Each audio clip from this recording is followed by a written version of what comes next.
එනම් ගම්පොළ ප්‍රජාශක්ති පදනමේ සභාපති රෝහිණී සමරනායක සමරසේකර මැතිණියට අපි ගෞරවයෙන් ආරාධනා කර සිටිනවා පොල්තෙල් පහන දැල්වීමෙන් සහයෝගය දක්වන්නට. ඒ වගේම සාමය ගැන කතා කරනකොට අපි නිරන්තරයෙන්ම මූලික අයිතිවාසිකමක් ඉදිරියේ නිවසත් කතා කරනවා. හැබිටාට් ආයතනයෙන් වැඩ කරන්නේ නිවාස හැදීමේ ආයතනයක් විදිහට පමණයි. එනම් මහනුවර දිස්ත්‍රික්කයේ සම්බන්ධීකාර විදිහට කටයුතු කරන සෙනරත් මහත්මයාට ගෞරවයෙන් ආරාධනා කර සිටිනවා පොල්තෙල් පහන දැල්වීමෙන් මේ කටයුතු සාර්ථක කරගන්න අපිට සහයෝගය දක්වන ලෙස.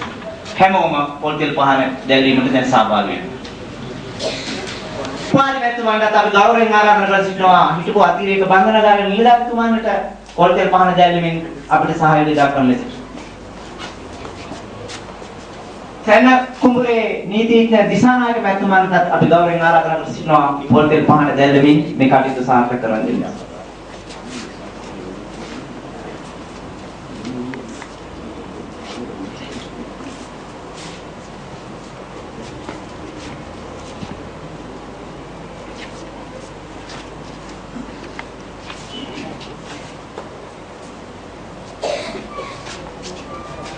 ඒ වගේම පාදදුම්බර ග්‍රාම සංවාද සමිතිය නියෝජනය කරමින් මෙතන සහභාගී වන නන්දා විජේසිංහ මැතිණියට ගෞරවයෙන් ආරාධනා කර සිටිනවා පොල්තෙල් පහන දැල්වීමෙන් අපේ කටයුතු සාර්ථක කර දීමට සහාය දක්වන ලෙසට.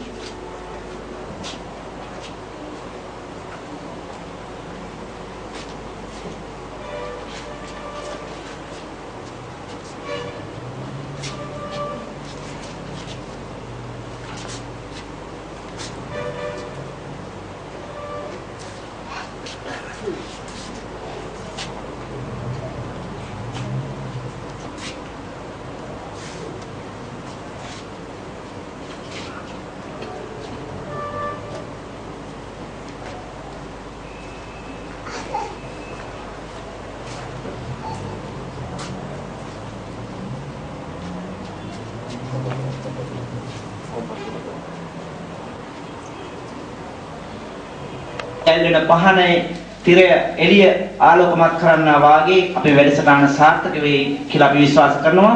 ඒ වගේම මේක අවසානයේ දක්වා ඔබ හැම දෙනාගේම රැඳී සිටීම අපි අපේක්ෂා කරනවා. අපි හැකි ඉක්මනින් සම්මන්ත්‍රණය අපි අවසන් කරන්නට න්‍යාය පත්‍රයේ සකසා තිබෙන්නේ. කොහොම කෙටි වේලාවක් තමයි ඔබේ වටිනා කාලයෙන් අපි ලබා ගන්න ලබන්නේ. එහෙමනම් අහිංසාවාදී ගැටුම් සමත කරන පුහුණුලාවෙන්ගේ දිස්ත්‍රික් නියෝජිත සමුළුවක් හැඳවන්නට ඇයි අපි ආරමුණු කළේ? මොකක්ද අපේ ආරමුණ? ඇයි අපි අහිංසාවාදීව ගැටුම් නිරාකරණය කරගන්නට මේ විදියට ගම් මට්ටමින් රාජ්‍ය නිලධාරීන් ප්‍රජා නායකින් නොයෙකුත් ක්ෂේත්‍රයන් වල නියැලෙන ඒ පිරිස් දැනුවත් කරමින් මේ කාර්ය සඳහා යොදවා ගන්නේ.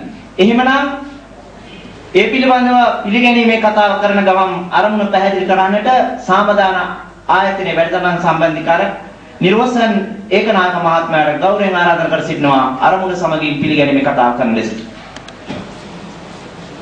මම හිතන්නේ මේ අවස්ථාවට ඇවිල්ලා ඉන්න බහුතරයක් දෙනා සමාජ සංවිධානය ගැන විතරක් නෙමෙයි අපි ගැන